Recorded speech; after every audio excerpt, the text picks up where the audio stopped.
자, 오늘도 제8계명에서 금지된 죄들을 계속해서 살펴보도록 하겠습니다. 출애굽기 20장 15절에 도둑질하지 말라는 계명에 대한 설명인데 142문을 다시 한번 다 같이 읽어보겠습니다. 큰 소리로 함께 읽어보겠습니다. 자, 시작. 제8계명에서 금지된 죄들은 무엇입니까? 제8계명에서 금지된 죄들은 요구된 의무들을 하는 것 1. 도둑질, 강도, 납치, 작물 취득, 사기거래, 무게와 치수를 속이는 것, 이웃의 경계표를 옮기는 것, 사람 사이의 계약이나 신탁에서 공정하지 않고 신실하지 않은 것, 학대, 착취, 고리대금, 뇌물수수, 상대를 괴롭히기 위한 소송, 부당하게 울타리를 치고 사람을 내쫓는 것, 가격을 올리기 위해 사재기하는 것, 불법적인 직업, 우리 이웃의 소유를 빼앗거나 주지 않게 하는, 또 우리를 더 부유하게 하는 부당하고 죄악된 모든 방법, 탐욕, 세상 재물을 지나치게 소중히 여기고 애착을 갖는 것, 세상 재물을 얻고 유지하고 사용하는 일에서 많이 의심하고 산란한 마음으로 걱정하며 수고하는 것, 다른 사람의 번영을 시기하는 것, 게으름, 방탕, 도박과 같이 우리의 외적 재산에 극심하게 손해를 끼치는 다른 모든 방법, 하나님께서 우리에게 주신 재산을 적절하게 사용하고 그 재산으로 안락하게 사는 삶을 우리가 우리 자신에게서 빼앗는 것입니다. 자, 계속해서 이제 한 가지씩 살펴보는데 9번째입니다. 자, 학대와 착취를 금했다고 했어요. 자기 이익을 더 극대화시키기 위해서 다른 사람을, 특히 약자를 학대하고 착취하는 것이죠. 계시록 에스겔서 22장 20절에 보면은 이 땅 백성은 포악하고 강탈을 일삼고 가난하고 궁핍한 자를 압제하고 나그네를 부당하게 학대하였으므로 그랬죠. 자, 이스라엘 백성들의 신앙이 퇴보할 때면 항상 그 결과로 부유하고 힘 있는 사람들이 가난한 사람들을 학대하고 착취하는 일들이 발생했어요. 이 흉년이 들어서 먹고 살기가 어려워질 때 가난한 사람은 너무 힘들지만 가진 사람들은요, 그때 돈을 버는 거예요. 그때 이제 가난한 사람들이 돈이 없으니까 이제 비싼 이자를 주고 돈을 빌릴 거 아니에요.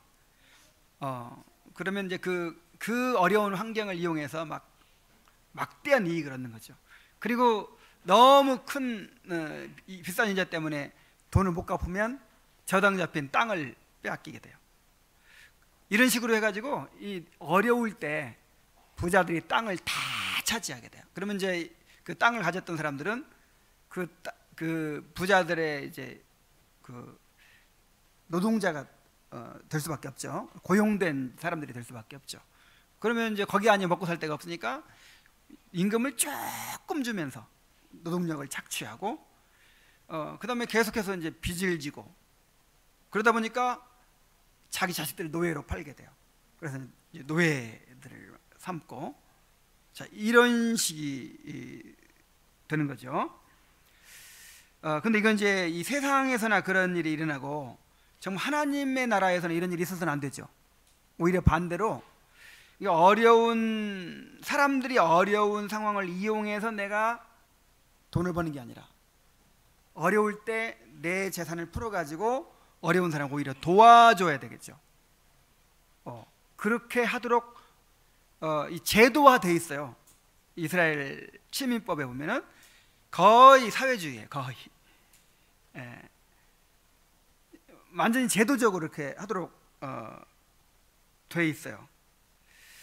예를 들어서 가난한 자들이 땅을 팔았더라도 완전히 그 소유권에 넘어가 버리지 않도록 가까운 친족들이 그거를 되사주게 돼 있죠. 기업물을자라고 그러죠. 그거 보고 그리고 50년 만에 이제 돌아오는 희년이 되면 팔았던 땅도 다 돌려줘야 돼. 그 다음에 빚도 다 탕감해줘야 돼. 그리고 노예로 삼았더라도, 종으로 삼았더라도 다 자유를 줘야 돼요. 뭐 예를 들어서 추수할 때도 다 거두지 말고 일부를 남겨두라는 거예요. 한쪽 귀퉁이를 가난한 사람 먹으라고. 열매 다 따지 말고 일부 남겨두라는 거예요. 그리고 7년마다 안식년을 지키라는 거예요. 아무것도 심지 말고 그냥 놀려버리래, 밭을. 그럼 밭에서 저절로 나오는 곡식 있잖아요. 요건 가난한 사람들이 와서 먹으라고.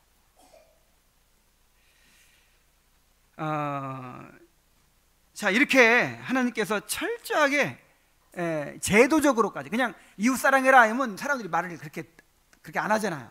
그러니까 제도적으로, 아예 법적으로 이렇게 해놨어요. 그런데도 불구하고 이렇게 어려운 흉년이나 기근을 이용해서 우리 가난한 자들을 압제하고 재산을 착취하고 부자들이 더 부자가 되고 막 이런 일들이 일어나는 거예요. 그래서 그 구약 성경에 그 이스라엘 백성들의 죄를 책망하는 것을 보면요, 기독교 강의도 이렇게 나와 있죠. 뭐 하나님께 대한 우상 숭배라든지 하나님께 제사를 잘못드리다든지 이런 거보다도 왜 가난한 자를 압제하였느냐, 왜 고아와 과부와 나그네를 도와주지 않고 압제하였느냐, 이 책망이 더 많아요.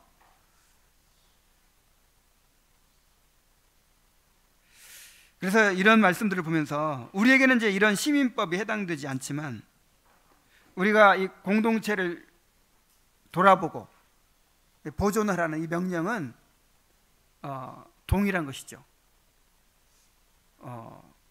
그래서 여러분, 내가 늘 말하지만 이 구제도 항상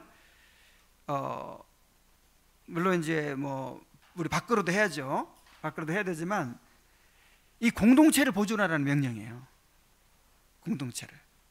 그래서 오늘 이제 운영위원회에서도 의논을 하려고 하는데 어떤 분들이 우리가 구제 헌금을 좀 따로 이렇게 작정해서 하자, 그런 분들도 있어요. 그래서 왜냐하면 꼭 우리가 굶어 죽어서가 아니라, 우리 굶어 죽는 사람 없죠. 그렇지만 뭔가 이렇게 이 공동체 안에서 어려움 당한 사람 도울 수 있도록 이렇게 좀 그 기금이 있으면 좋겠다, 이제 그런 의견이 있어서 오늘 한번 논해 보려고 하는데, 어쨌든 우리가 정말 현재 그렇게 하지 못하고 있을지라도 그렇게 그런 방향으로 나아가야 되는 거예요. 점점 우리가 더 깊이 서로 삶이 연관되고 더 깊이 결속이 되고, 그래서 서로를 책임지는 단계까지 이르러야 돼요. 자, 사랑은 서로 책임지는 거죠. 이게 정말 하나님께서 원하시는 교회의 모습입니다. 레위기 25장 17절에 보면은 너희 각 사람은 자기 이웃을 속이지 말고 내 하나님을 경외하라. 나는 너희의 하나님 여호와니라. 어떤 명령을 하면서 나는 너희 하나님 여호와니라. 그 이유가 뭐냐?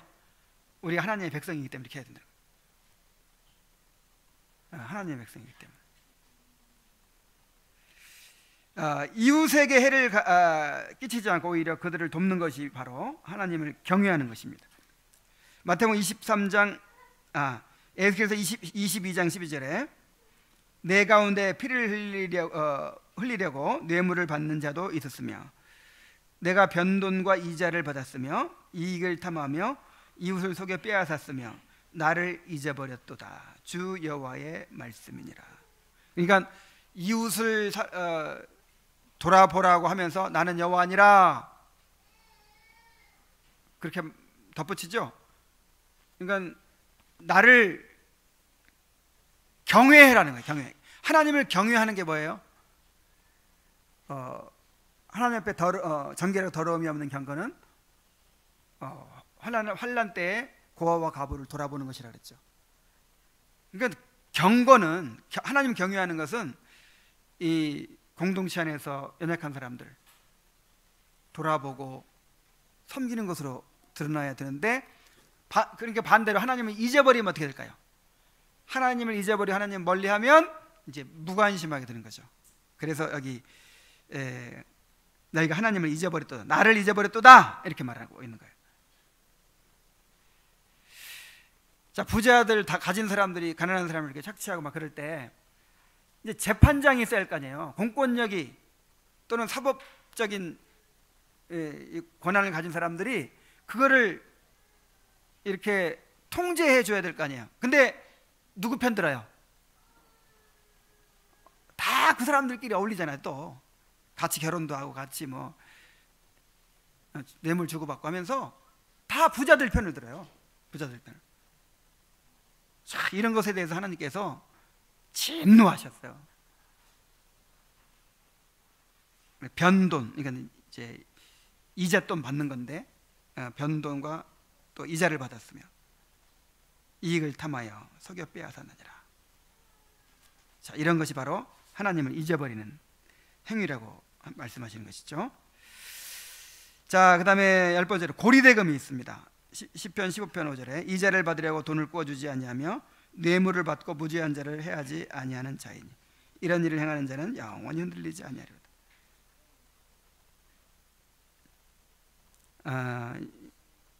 이제 가난한 사람이 정말 먹을 것이 없어서 돈 좀 빌려달라고 할 때 빌려줘야 돼요, 안 빌려줘야 돼요? 빌려줘야죠. 그래서 교회 안에 돈거래 하지 마세요 이런 거 내가 그걸 감당할 수 없으니까 하지 말라는 것이지, 진짜 어려워서 빌려달라고 하는데 내가 빌려줄 수 있으면 빌려줘야 돼, 안 빌려줘야 돼? 그냥 주는 셈 치고 빌려줘야지. 그런데 이제 이 고리대금 하지 말라는 거예요. 이자를 받고 이런 기회에. 자, 가난한 사람한테는 이율이 높아요, 낮아요? 다급하니까 부자한테는 차라리 낮아요. 회수할 가능성도 높고 또 거래하면 이제 뭔가 이익이 되니까 부자한테는 이자를 조금 받아요. 근데 가난하고 막 형편이 어려운 사람한테는 완전 고리대금이에요, 완전. 그래가지고 정말 가난한 사람들로부터 돈을 버는 건데, 그래서 동족들한테 이자 받지 말라 그랬어요. 그 구약 시민법에는. 자, 이런 법 때문에 이제 그 부자들이 돈을 딱 가지고 내놓지 않으니까 또 뭐 어떤 어려움이 생기냐면 경제가 안 돌아가요. 근데 이제 이 칼빈의 종교개혁에서 그 루터나 칼빈이나 종교개혁을 일으킬 때 그 종교개혁 세력이 누구냐면 신흥 상공업 세력이거든요. 전통적인 그런 이 지주들이 아니고 뭔가 새롭게 무슨 기술자들, 상업에 종사하는 이런 사람들이에요. 근데 이런 사람들한테는 뭐가 필요해요? 자본이 필요하죠. 자기 자본 갖고 다 장사하고 그런 사람이 어디 있어요? 그래서 이 칼빈은 가난한 사람들한테 이렇게 빌려주는 거, 그거는 뭐 이자를 받아서는 안 되지만 이렇게 뭔가 장사하려고 하고 뭔가 그걸 이용해서 사업을 하려고 하는 사람한테는 이자를 받아도 된다, 이렇게 얘기했어요. 그래야 돈이 돌죠.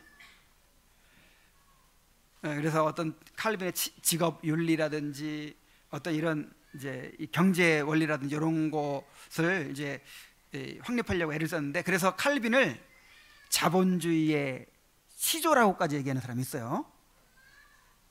오늘날 같은 이 신자유주의, 이런 오늘날 자본주의의 천민자본주의래요. 천민자본주의. 완전히 그냥 이거는 통제되지 않은 탐욕을 추구하는 이런 사람은 지나치게 그냥 앉아서 부자가 되고, 그냥 없는 사람은 한없이 가난한 격차가 막 너무 커져. 이런 미국식의 이런 자본주의, 이건 완전 천민자본주의라 그래요. 이거는 절대 옳은 게 아니에요. 그래서 이 칼빈이 이제 했던 거는 어떤 거냐면은 거의 이 사회주의적 요소가 많이 이렇게 포함되어 있는 거죠. 너무 지나치게 부자들이 가난한 사람들 자본을 가지고 착취하지 못하도록 한다든지 뭐 이런 거. 그래서 이자 받아도 됩니다. 은행에 넣고 이자 받아도 되고. 고리대금 하지 말라는 거예요, 형제들한테. 그 다음에 뇌물수수. 욥기 15장 34절에 보면 경건하지 못한 무리는 자식을 낳지 못할 것이며 뇌물을 받는 자의 장막은 불탈 것이라. 뇌물을 받는 자의 장막은 불탈 것이라.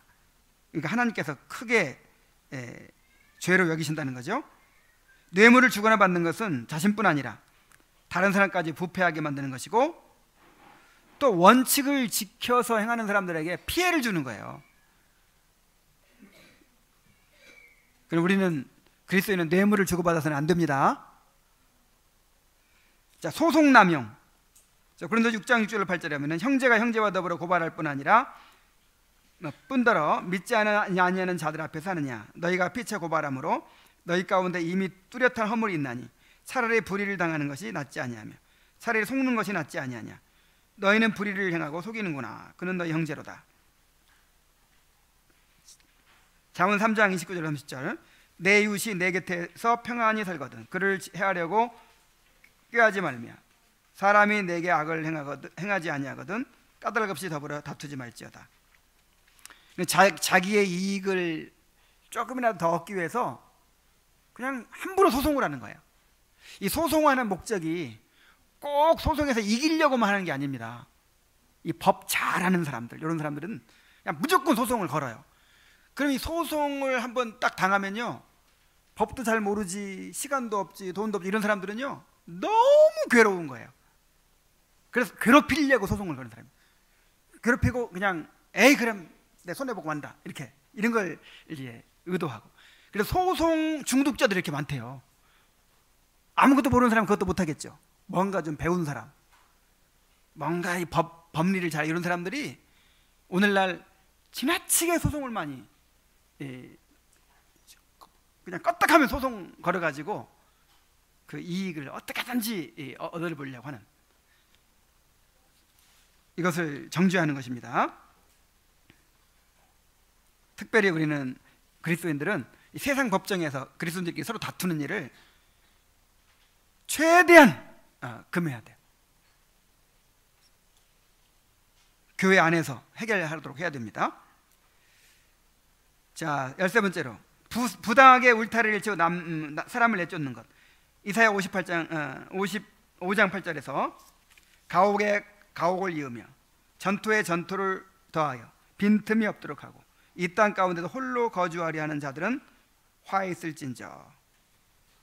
또 미가서 2장 2절에 밭들을 탐하여 빼앗고 집들을 탐하여 차지하니 그들이 남자와 그의 집과 사람과 그의 산업을 강탈하도다. 자, 가난한 사람들은 집 한 칸이 없어요. 그래 방 하나에 막 온 가족들이 살고 그러는데, 있는 사람들은 그냥 집을 지나치게 크게 하는 거예요. 그래서 땅을 막 사들여 가지고 지나치게 넓게 만드는 거예요. 그래서 이제 가난한 사람들의 땅을 이렇게 겨우 뭐 새를 얻어서 살고 막 이런 사람들이 있는데, 그 땅을 이제 사들여 가지고 울타리를 딱 치고 내쫓는 거예요. 이런 걸 지금 정죄하고 있는 거죠. 그러니까 이거 뭐 합법적이라고 하겠죠. 뭐 자기가 돈 주고 샀으니까. 그렇지만 이 가난한 사람들의 삶의 터전을 빼앗는 거잖아요. 자기가 더 좀 부자 되겠다고, 더 큰 집에 살고 더 넓은 땅 차지하겠다고 지금 당장 하루하루 벌어먹고 사는 사람들의 터전을 빼앗는 거잖아요. 이거를 정죄하고 있는 거예요. 그래서 우리는 돈을 벌더라도 이런 식으로 벌어서는 안 돼요. 다른 사람들을 유익하게 하면서 돈을 벌어야지. 정말 이 가난한 사람들을 착취하는 방법으로 그렇게 돈을 벌어서는 안 됩니다. 14번째로 가격을 올리기 위해서 사재기 하는 것. 잠언 21장 26절에 보면은 곡식을 내놓지 아니하는 자는 백성에게 저주를 받을 것이라 파는 자는 그의 머리에 복이 임하리라. 그러니까 흉년이 들어서 막 다 굶어 죽어가고 있을 때 곡식값이 오르겠죠. 그러니까 더 오르라고 내놓지 않는 거예요. 팔지 않는 거예요. 더 많이 오르려면, 오르고 나면 팔려고. 이거 뭐 법에 어긋난 거 아니죠? 시장 경제의 원리에 충실한 거죠. 근데 이것은 저주를 받을 죄라 그랬어요. 가난한 사람들은 지금 식량이 없어서 굶어 죽고 있는데 그 어려운 상황을 이용해서 돈을 벌어서 배를 불리겠다는 거죠. 얼마나 악한 일입니까? 그래서 진짜 자본주의는요, 윤리가 포함되어 있는 거예요. 무한정 그냥 탐욕을 추구하는 이런 천민 자본주의가 아니라 정말 윤리적이어야 돼요.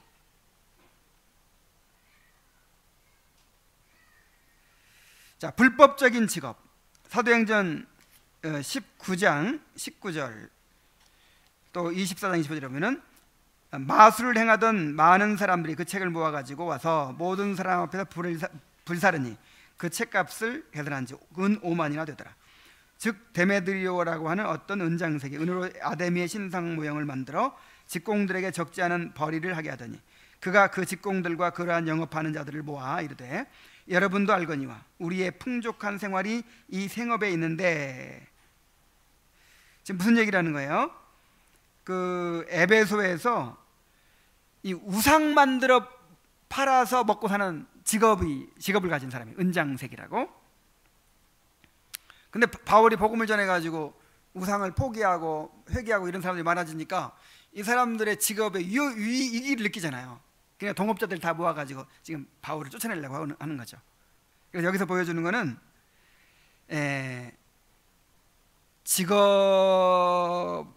가져도 합당한 직업을 가지라는 거예요. 합당한 직업. 정말 성도로서 해서는 안 될 일을 해가지고 돈을 벌지 말라는 거예요. 자, 어떤 직업을 가지면 안 될까요? 오늘날 우리가 물론 이런 불상 만든 공장 공장을 운영한다, 이거 안 되겠죠. 예를 들어서 술집을 한다, 안 되겠죠. 아무리 돈을 많이 벌어도. 뭐 여관을 한다, 안 되겠죠. 오늘날 여관이 다 막 그런 데잖아요. 그 다음에 도박장 이런 거 안 되겠죠. 그 외에도 뭐 나중에 우리 딸들이 무슨 걸그룹을 한다, 안 돼요. 뭐 하여간 정말 경건한 하나님의 백성으로 살아가기에 합당한, 정말 다른 사람에게 유익을 끼칠 수 있는 그런 직업을 갖도록 그렇게 해야 됩니다. 그런 일로 돈을 벌도록 해야 돼요. 그 다음에 16번째로 우리 이웃의 소유를 빼앗거나 주지 않게 하는, 또 우리를 더 부유하게 하는 부당하고 죄악된 모든 방법. 욥기 20장 19절에 보면 이는 그가 가난한 자를 학대하고 버렸으며 자기가 세우지 않은 집을 빼앗았음이니라. 아마 지금 욥의 고난당하는 것에 대해서 이렇게 그가 분명히 이렇게 했기 때문에 그렇게 될 것이다, 이런 정죄하는 내용 같은데, 어쨌든 가난한 자를 학대하고 착취해서 돈을 버는 그렇게 돈 버는 것은 안 된다 이 말이죠. 야고보서 5장 4절 보라 너희 밭에서 추수한 품꾼에게 주지 아니한 싹시 소리 지르며 그 추수한 자의 우는 소리가 만군의 주의 귀에 들렸느니라. 야, 어떻게 해서 돈을 버냐면요, 그 하루 벌어서 하루 먹는 그 품꾼들의 그거를 떼먹는 거예요. 정말 떼먹고 또 늦게 줘요. 늦게 주면 늦게 준 만큼 이자가 이익이거든요. 이런 일들이 오늘날에도 많이 있습니다. 우리 아버지가 건축업자여서 제가 이제 많이 그런 걸 봤는데, 그 노동자들, 일용직 노동자들 제일 그 문제가 뭐냐면 일해놓고 돈 못 받는 게 너무 많아요. 지금은 이제 이 노동법 같은 것이 엄해져 가지고 그런 일이 별로 없는데, 옛날에는 그런 일이 너무 많아요. 그냥 안 주는 거예요. 없다는 거예요. 그리고 자기들은 그냥 배 두드리고 먹고 살아요. 그렇게 해서 이제 한 6개월 안 주고 1년 안 주잖아요. 그러면 이제 진짜 안 줘요. 주는 게 공짜 같아 가지고 안 줘버려요, 아예. 그리고 이 노동자들의 최고의 그 문제가 일해놓고 돈 못 버는 게 최고 문제예요. 그래서 항상 관심이 어디서 일하러 와라 그러면 거기는 돈 제때 주냐? 이거였어요. 제가 어릴 때 이렇게. 지금도 그런 일이 많아요. 지금도 참 이 사람들이 너무 악해요. 충분히 줄 수 있거든요. 자기 뭐 씀씀이 줄이고 뭔가 돈 덜 벌려고 하면, 투자할 거 안 하고 하면 얼마든지 줄 수 있어요. 근데 그걸 안 줘요. 야, 참 정말 악해요. 하나님이 이거를 갚으신다는 거예요.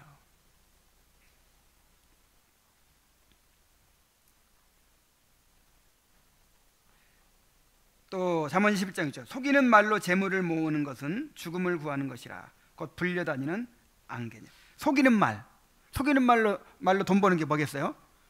막 과장 광고하는 거죠. 막 그 보험 세일즈 하면서 그냥 야, 그 정말 그 보험 잘못 들어가지고 보장도 나중에 하나도 못 받고 그런 사람들도 많아요. 그냥 아니까, 교회 안에서 하니까 막 들어줬는데 나중에 보니까 너무 잘못 들어요.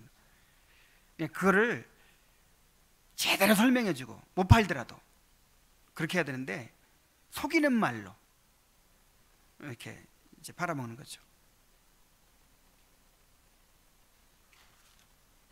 뭐 자동차 딜러를 하더라도 하여간 물건을 어떤 물건을 팔더라도, 어떤 거래를 하더라도 이렇게 과장하고 속이고 막 그래가지고 그렇게 돈을 벌고 이익을 취하는 이런 거를 금하는 것이죠. 그래서 부당하고 죄악된 방법으로 돈 버는 거, 이거 금하십니다. 또 탐욕, 오늘 오전에도 나왔죠.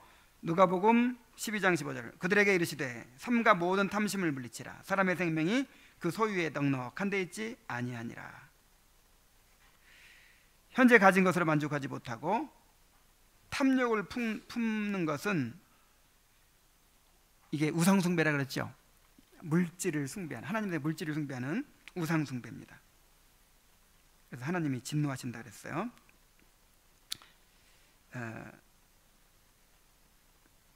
또 계속해서 재물에 대한 태도를 말하고 있는데, 세상 재물을 지나치게 소중히 여기고 애착을 갖는 것.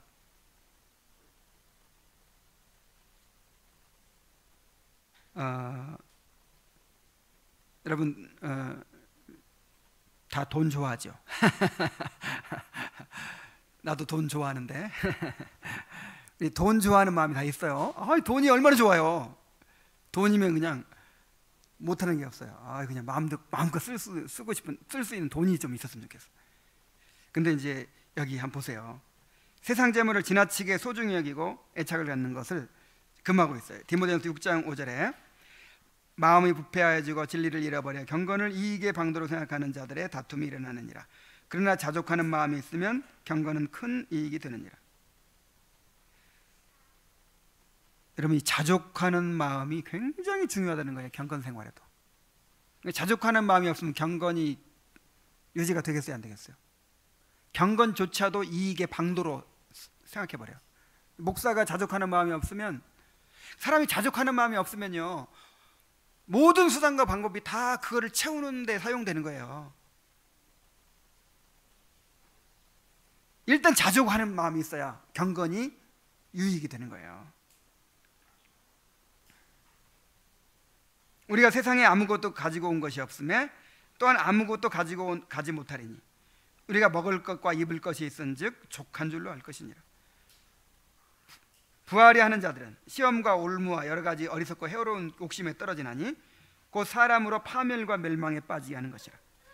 돈을 사랑함이 일만하의 뿌리가 되나니 이것을 탐내는 자들이 미혹을 받아 믿음에서 떠나 많은 근심으로써 자기를 찔렀도다. 돈을 사랑하지 않게 되길 바랍니다. 정말 여러분, 정말 돈을 사랑하지 않게 되길 바랍니다. 돈을 사랑함이 일만하게 뿌리다. 일단 돈을 사랑하는 마음 포기하지 않고 있으면 이게 여기서 모든 악이 다 나온다는 거예요. 그래서 저는 이 번영신학에 경도되어 있는 사람들, 나는 회심했다고 생각하지 않아요. 그러니까 예수 믿으면 부자 되고 잘 되는 것이라고 믿고 그렇게 예수님 의지하고 그렇게 그 목적을 가지고 추구하는 사람도 그냥 예수님의 십자가만 믿으면 구원 받나요? 나는 그게 난 진정한 회개라고 생각하지 않아요. 가치관이 변화돼요. 가치관이. 이 물질을 우상으로 삼고 살아가던 사람이 이제 그걸 내려놓게 되는 거예요. 삭개오처럼. 삭개오는 돈 아니면 죽는 줄 알았어요. 돈이 그의 인생의 의미고 목적이에요. 근데 예수님을 만나고 나니까 그게 바뀌어버린 거예요. 그래서 그냥 예수님이 그렇게 하라고 하지도 않은데 재산 반 잘라서 나눠주고 또 남한테 토색한 것이 있으면 4배씩 갚아주겠습니다 이렇게 하잖아요. 그렇게 돈 지갑이 회심해야 진짜 회심해요. 그래서 여러분 이 돈 사랑하는 사람들은요 올바른 믿음 가질 수 없어요. 부하려고 하지 마세요. 내가 어떻게든지 부자가 돼서 정말 여유 있게 내가 돈 걱정 안 하고 내가 살겠다. 난 부자 될 욕심 없어요. 그냥 뭐 아파트 하나 있고 그냥 그게 다 그거예요.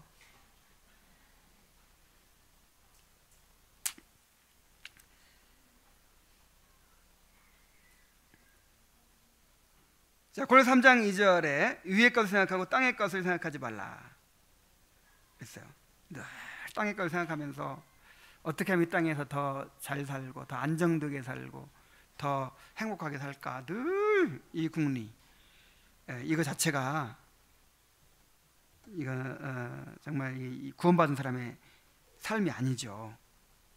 잠언 23장 5절 내가 어찌 허무한 것에 주목하느냐 정령의 재물은 스스로 날개를 내어 하늘을 나는 독수리처럼 날아가리라. 시편 60편 10절 포악을 의지하지 말며 탈취한 것을 허망하여지지 말며 재물이 늘어도 거기에 마음을 두지 말지어다.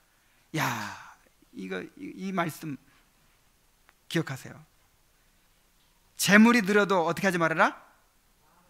거기 마음을 두지 말아라. 없이 살 때는 오직 하나님만 바라봤는데 뭔가 좀 생기니까 이제 바라볼 것이 생겼어요. 의지할 것이 생겼어. 이러면 안 된단 말이에요. 이러면 내가 더 하나님이 주실 수 있어요, 없어요? 주십니다. 주실 수 있어요. 우리에게 좋은 거 다 주실 수 있어요. 근데 주시면 그냥 그때부터는 이제 그 재물을 의지하고 그렇게 되면 이거는 망하는 길이에요. 그래서 탈취한 것으로 허망하여지지 말고 재물이 늘어도 거기에 마음을 두지 말아라 그랬습니다. 그래서 이 돈을 사랑하지 않는 방법이 뭘까요? 비결.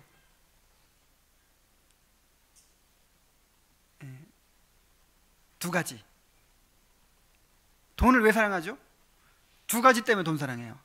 하나는 두려움. 아이고 내가 노후에 초라해지면 어떡하나, 앞으로 뭐 먹고 사나, 앞으로 애들 어떻게 교육시키나, 이 두려움 때문에 돈을 사랑하게 돼요. 또 한 가지는 욕심 때문에 돈 사랑해요. 더 많이 가지고 싶은 거죠. 더 많이, 더 좋은 차 타고 더 넓은 집 사고 싶고 우리 아이들 더 좋은 학교 보내고 싶고. 자, 이 두 가지 때문에 돈 사랑하죠? 그럼 해결책은 뭐겠어요? 두려움에 대한 거는 믿음이에요. 믿음. 주님을 신뢰하는 거죠. 돈을 사랑치 말고 있는 바를 족한 줄 알라. 너희를 버리지 아니하 떠나지 아니하시리라. 그렇게 말씀하셨죠. 그래서 주님께서 우리를 버리지 않아 떠나지 않으시고 우리를 돌보실 것을 신뢰하는 거죠. 그다음 욕심에 대해서는 어떻게 또 이겨내야 되겠어요? 자족하는 거죠. 현재 주어진 것으로 만족하는 거죠. 이게 가능해요? 불가능해요? 그러니까 그리스도인이죠. 우리는 그리스도를 소유한 사람이잖아요. 하늘에 속한 모든 신령한 복을 다 소유한 사람이잖아요. 하나님으로 만족할 수 있는 사람이잖아요. 그래서 어떤 처지에 있든지 만족해야 돼요. 자족할 수 있어야 돼요.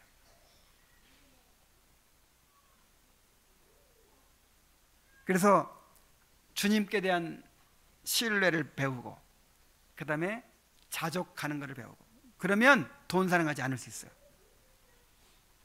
이거를 또 훈련하도록 제도적으로 하나님께 마련해 놓으셨어. 이게 바로 헌금입니다. 헌금. 우리의 그 헌금을 드릴 때마다 우리 이기심을 죽이는 거예요. 그리고 하나님께 대한 신뢰를 고백하는 거예요. 나의 만족이, 나의 안전과 평안이 하나님께로부터 오는 것임을 고백하는 거예요.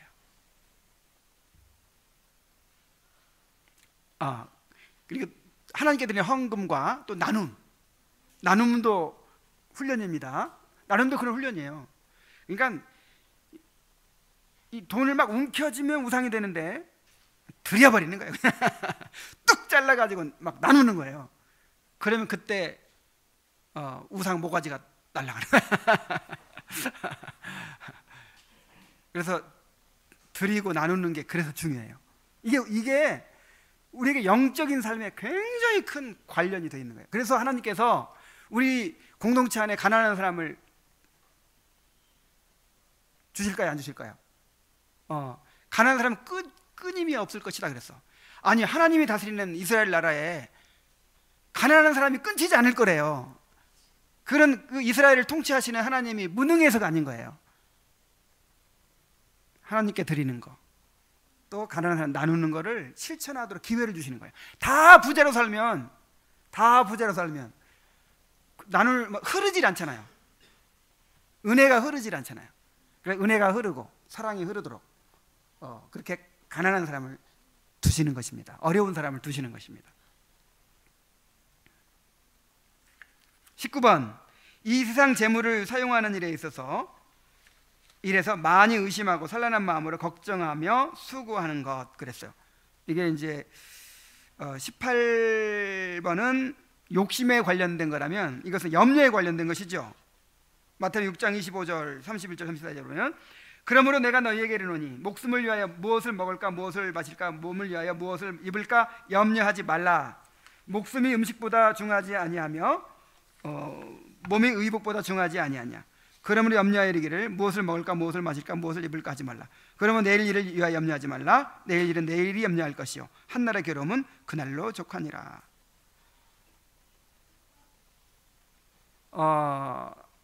염려하지 말라고 하셨죠. 이게 하나님의 명령이죠. 주님의 명령이죠. 이거 어기면 죄죠. 근데 이렇게 안 생각해 사람들이. 십계명 어기면 죄죠. 염려하지 말라는 말씀 어기면 죄예요, 아니에요? 죄입니다. 이것도 넓은 의미의 십계명을 어기는 죄예요. 하나님을 신뢰하지 못하고 맡기지 못하고 자기가 주인 노릇하려고 하고 물질을 우상으로 삼고 또 나를 복 주셔야 뭐 선하신 하나님이라고 생각하는 거니까 이게 또 형상을 만드는 일이고, 하여간 온갖 십계명이 다 걸리는, 계명들이 다 걸리는 거예요. 자, 염려하지 마십시오. 말라고 하면 마십시오. 근데 이 염려가 죄라는 생각을 안 해요. 이 세상 재물을 사용하는 일에 있어서 많이 의심하고 산란한 마음으로 걱정하며 수고하는, 그냥 마음이 산란해요. 그냥 돈 문제로 그냥 밤에 잠도 잘 못 자요. 그냥 걱정 근심하고 돈에 지나치게 막 이렇게. 그게 죄입니다. 죄. 이 8계명을 어기는 죄라는 거예요. 전도서 5장 12절, 노동자는 먹는 것이 많든지 적든지 잠을 달게 자거니와 부자는 그 부유함 때문에 자지 못하느니라. 이거 보세요. 그러니까 염려가 꼭 없고 있고의 문제가 아니죠. 아무것도 없으면 염려 안 돼요. 근데 돈이 많아가 투자해 놓은 거 있지, 땅 사는 거 있지, 뭐 집 사서 뭐 고치고 있는 거 있지, 막 그러니까 이 문제 저 문제로 막 더 염려가 되는 거예요. 차라리 아무것도 없는 사람은요 염려 안 해요. 뭐 좀 주니까 염려가 많아. 염려라는 말이 마음이 나뉘어지다 그런 뜻이라 그랬죠. 이게 벌써 문제잖아요. 한 마음으로 하나님을 바라봐야 되는데 마음이 나눠져요. 이 문제 저 문제 막 산란하게 막 나눠져요. 그래가지고 어떻게 하나님을 경외하고 하나님을 섬깁니까? 자, 염려하지 마세요. 근데 어떻게 또 염려가 안 됩니까? 순간순간 두려운데. 그래서 너의 염려를 어떻게 해버려라? 맡겨라. 이 맡기라는 말은 던져버리라 그 뜻이에요. 염려가 딱 오잖아요. 그러면 그를 딱 간직해서 주야로 묵상하고 버리지 말고 오자마자 그냥 어떻게 해버리라? 주님께 던져버리는 거예요. 주님께. 너희 염려를 주님께 던져버려라. 시시로 그를 의지하고 그 앞에 마음을 토하라. 그리고 다시 평안을 되찾아야 돼요. 그래서 그리스도의 평강이 너희 마음을 주장하게 하라. 이것이 하나님의 명령입니다. 자, 그 다음에 20번째, 타인의 번영을 시기하는 것. 오늘 시기가 많이 나오네. 시편 73편 3절에 이는 내가 악인의 형통함을 보고 오만한 자를 질투하였음이로다. 시편 37편 1절 7절 악을 행하는 자들 때문에 불평하지 말며 불의를 행하는 자들을 시기하지 말지어다. 여호와 앞에 잠잠하고 참고 기다리라. 자기 길이 형통하며 악한 꾀를 이루는 자 때문에 불평하지 말지어다. 그래서 악인들이 잘 되는 것을 보고 부러워하는 거, 이거 정말 하나님 기분 나쁘게 하는 죄예요. 아니, 그리스도를 선물로 줬더니 악인들 집 한 채 사고 자가용 좋은 거 사고 막 그랬다고 그거 부러워하고 침 흘리고 그냥 나는 왜 이렇게 없는가 하고 있어요? 내가 전에도 그런 얘기 했죠. 어릴 때 어떻게 먹는 걸 밝혔던지 우리 집에 와서 이제 옛날에 동양아치라고 그러거든요.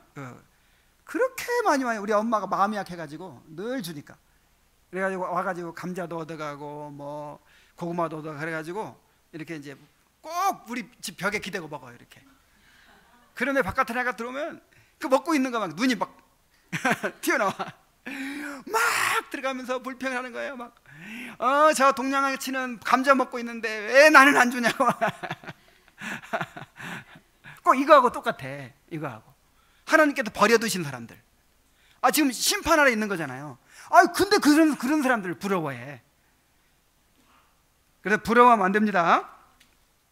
그리고 악인의 형통함을 시기하고 질투하는 것도 죄인데 형제를 시기하는 건 얼마나 큰 죄겠어요. 자, 그 다음 21번째, 게으름, 방탕, 도박과 같이 우리의 외적 재산에 극심하게 손해를 끼치는 다른 모든 방법. 그러니까 돈 관리 잘해야 되는 것이, 잘하라는 것이 8계명이죠. 그래서 그 돈 관리를 제대로 못해가지고 손해를 끼치는 것도 8계명 어기는 거란 말이에요. 그 중에 한 가지가 게으름인데 데살로니가후서 3장 11절 우리가 들은즉 너희 가운데 게으르게 행하여 도무지 일하지 아니하고 일을 만들기만 하는 자들이 있다 하니. 또 잠언 18장 9절에 자기의 일을 게을리하는 자는 패가하는 자의 형제니라 그랬어요. 육적으로나 영적으로나 게으르면 가난하게 되고 열심히 일하는 자가 풍성함을 누리도록 되어 있는 것이 하나님의 법칙입니다. 하나님은 게으른 것을 싫어하세요. 그러니까 열심히 수고하여 풍성함을 누리도록, 그 열매를 누리도록 하는 것이 하나님의 방법입니다. 법칙입니다. 그래서 자기 일을 게을리하는 자는 패가하는 자의 형제니라. 망한다 이 말이죠. 게으르면 망한다. 그래서 부지런히 수고하는 삶을 살아야 돼. 이거는 영적으로도 육적으로도 다 마찬가지입니다. 잠언 21장 17절에 연락을 좋아하는 자는 가난하게 되고 술과 기름을 좋아하는 자는 부하게 되지 못하느니라. 잠언 23, 20절에 20절 21절 술을 즐겨 하는 자들과 고기를 탐하는 자들과도 더불어 사귀지 말라. 술 취하고 음식을 탐하는 자는 가난해질 것이요 잠자기를 즐겨하는 자는 헤어진 옷을 입을 것이니라. 잠언 28장 19절 자기의 토지를 경작하는 자는 먹을 것이 많으려니와 방탕을 따르는 자는 궁핍함이 많으리라.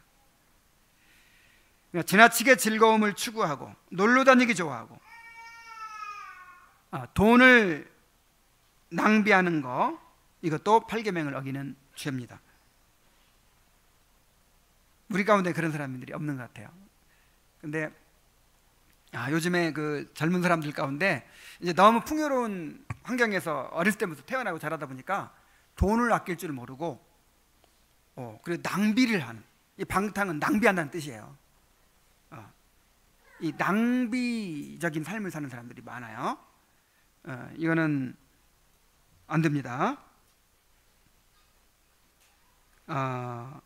그 연락을 좋아한다. 그러니까 오락 좋아하고 놀러 다니기 좋아하고 뭔가 이렇게 즐기는 거 좋아해가지고 또 돈 낭비하는 사람들도 많아요. 막 하다못해 인터넷 오락에 빠지든지 뭐 시간 낭비하고 돈 낭비하는 거, 이게 방탕이에요. 딴 게 방탕이 아니에요. 뭔가 낭비적인 삶을 사는 거, 이게 방탕이에요.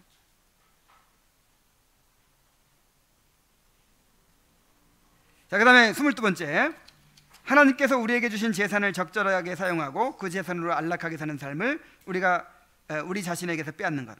전서서 4장 8절에 어떤 사람은 아들도 없고 형제도 없이 홀로 있으나 그의 모든 수고에는 끝이 없도다. 또 비록 그의 눈은 부요를 족하게 여기지 아니하면서 이르기를 내가 누구를 위하여 이같이 수고하고 나를 위하여는 행복을 누리지 못하게 하는가 하여도 이것도 헛되어 불행한 노고로다. 전서 6장 2절에 어떤 사람은 그의 영혼이 바라는 모든 소원에 부족함이 없어 재물과 부요와 존귀를 하나님께 받았으나 하나님께서 그가 그것을 누리도록 허락하지 아니하셨으므로 다른 사람이 누리리니 이것도 헛되어 악한 병이로다. 그러니까 자신이 설정한 목표를 이루기 위해서 지나치게 애를 쓰고 일 중독자가 돼서 막 열심히 막 돈 벌고 열심히 일하는데 그거를 누리지도 못해요. 그러다가 어느 날 죽어. 얼마나 어리석냐 말이에요. 그러니까 우리나라 사람들은 이 동남아 사람들 보고 정말 어리석다 그러죠. 왜 그렇게 그러냐. 돈 한 푼 벌면 금방 그거 가지고 그냥 띵까띵까 기타 치고 놀고 즐기고 왜 그렇게 하냐 이거야. 열심히 젊어서 벌어서 모아가서 근데 그 사람들이 우리 보고 어리석다 그래요. 평생 누리지 못하고 밤잠 못 자고 그렇게 그냥 힘쓰고 애쓰다가 어느 날 암 걸려 죽어. 그래서 제가 목사님들 얘기도 가끔 했죠. 제가 아는 목사님들 여러분들이, 목사님들 중에도 그렇게 막 어떤 목표 설정 그리고 목표를 정해놓고 막 밀고 나가는 추진력, 이거 대단하고 막 우와, 그건 대단한 분들이 있어요. 그래가지고 돈 한 푼 없는데 수십억짜리 예배당을 지어요. 야, 빚쟁이들이 그렇게 몰려와서 막 그런 걸 막 견뎌내. 막 불굴의 의지를 믿음으로 견뎌내고 그래가지고 기어이 지어내. 다 짓고 암 걸려주고 얼마나 스트레스 받고 고생했겠어요. 그래가지고 아무 쓰고도 않은 젊은 목사가 어느 날 담임 목사로 따라가지고 그런 일을 내가 수없이 봤어요. 왜 그래 미련한 짓을 해. 그래서 여기 지금 이 한 사람이 예를 들잖아요. 아들도 없고 형제도 없고 홀로 있는데 그냥 수고에 끝이 없어요. 그리고 돈 좀 벌었는데도 만족하지 못하고 계속 일하면서, 근데 틈틈이 이런 생각은 해. 아이고 내가 누구 좋으라고 이런 일 하나. 틈틈이 그런 생각을 하는데 또 그런 삶을 살아왔기 때문에 멈출 수가 없어. 왜냐하면 그거 허무해지거든. 갑자기 안 하면 허무해져. 차분히 벌어놓은 거 즐길 여유가 없는 거예요. 자, 이런 게 어리석은 삶이라고 지금 말씀하고 계시는 거예요. 그래서 하나님께서 주시는 분복을 우리가 누리기도 해야 돼요. 그렇다고 막 놀러 다니고 그런 얘기를 하는 게 아니라 우리 사랑하는 아내와 또 자녀들과 대화하면서 눈 맞추면서 그렇게 또 순간순간 하나님께 주신 분복을 누리기도 하면서 기쁘고 즐겁게 그렇게 살아야지. 욕심에 사로잡혀가지고 뭐 그렇게 높이 올라가겠다고 그냥 뭘 그렇게 이루겠다고 막 그렇게 살지 말란 말이에요. 디모데전서 5장 8절 누구든지 자기 가족 친족 특히 자기 가족을 돌보지 아니하는 자는 믿음을 배반한 자요 불신자보다 더 악한 자니라. 가족 부양에 대한 얘기라고 그랬죠. 그래서 자기도 그렇게 살아서는 안 되고 가족도 그렇게 살게 해서는 안 돼요. 내가 결혼하고 가족을 이렇게 거느렸으면 이제 그 가족을 부양해서 인간답게 살도록 만들어줘야지. 그렇게 뭘 그렇게 이루겠다고 그냥 우리 아버지 생각이 나네. 온 가족들을 그냥 이끌고 다니면서 그냥 참